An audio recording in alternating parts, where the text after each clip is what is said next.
আমরা হবিগঞ্জের ইতিহাসে এমন বহুত আশ্বাস পেয়েছি প্রশাসনের কাছ থেকে। আমরা 24 ঘন্টায় ধরবো, আমরা 48 ঘন্টায় ধরবো, আমরা 72 ঘন্টা ধরবো। আমার ভাইকে, আমার কথা হচ্ছে, আমি হবিগঞ্জের সর্বস্তরের জনগণকে আমি বলতে যাচ্ছি যে আমার ভাইকে মারলো, আমার ভাইয়ের ঘরের ভেতরে দরজার সামনে থেকে কুপিয়ে হত্যা করলো। তারপরেও কেন সেই খুনি 72 ঘন্টা হয়ে গেল এখনো খুনি বাইরে। আমার ভাই শ্মশানে গেল, আমার ভাই শ্মশানে, আমার ভাই যে মারা গেল, আমার ভাইকে তো আমি আর পাবো না।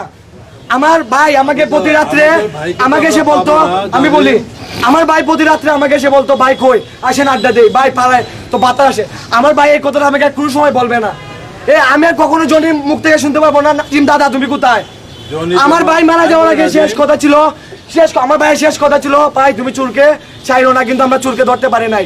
আমি এখান থেকে বলে দিতে চাই, 3 দিন হয়েছে, আগামী 24 ঘন্টার মধ্যে যদি আমার ভাইয়ের খুনিকে, প্রকৃত খুনিকে আমি এখানে দেখতে না পাই, শুধু আমি না আমরা সকলে দেখতে না পাই, আমরা এখানে যত আছি তার আরো 10 গুণ বেশি মানুষ আছে।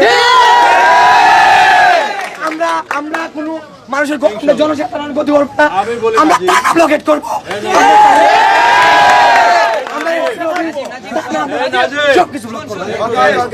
একটু রেস্ট নিয়ে নেন। জনি ধরুন আপনাদের ভাই, আমাদেরও ভাই, বা আপনারা যদি আমাদেরও সন্তানের মতো। আমি তো এই বাংলাদেশেরই কোনো জায়গার সন্তান নাকি, আমি তো বাংলাদেশের বাইরে থেকে আসি। জনির জন্য আপনার যতটুকু কষ্ট তার থেকে দ্বিগুণ কষ্ট আমার, কারণ আমি একজন আইনের সেবক। আমি যতক্ষণ পর্যন্ত জনির এই হত্যাকে না ধরতে পারতেছি ততক্ষণ আমার মন ভালো না, আমি নিজেও চিন্তিত। আমি এতক্ষণে আপনাদের এটা নিয়ে এই যে অনলাইনে কাজ করে আসছি, প্রযুক্তিগত কাজ করে আসছি, একে ধরার জন্য আমরা উদ্গ্রীব।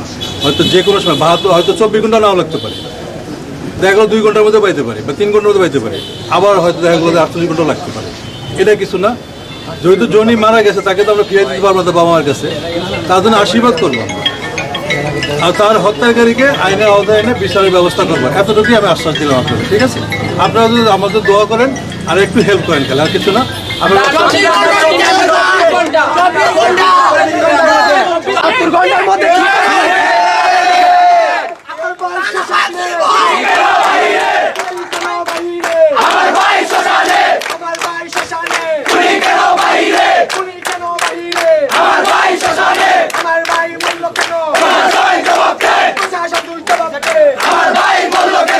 আপনারা সবাই একটু হেল্প করবেন আমাকে, কোনো সমস্যা নেই। আমরা তো বললাম না, আমরা অনেকটা আগে গেছি, আমরা আমাদের গ্রিপে আছে, আমরা তো জানতে পারছি।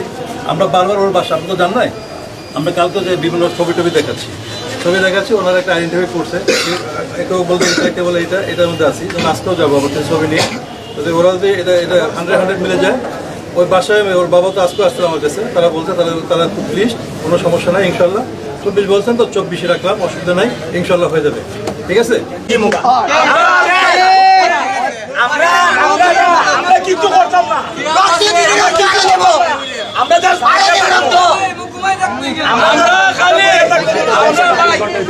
আমরা খালি খুনিটা দেখতে চাই না, আমরা খুনির সর্বোচ্চ বিচার।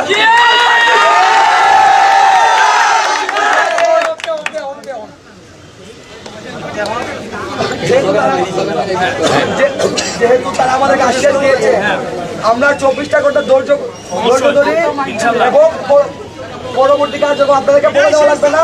আপনারা সকলেই জানেন আগামীকাল কি করতে হবে। আজকের জন্য আমরা এখানে সত্য ঘোষণা করি। ঠিক আছে।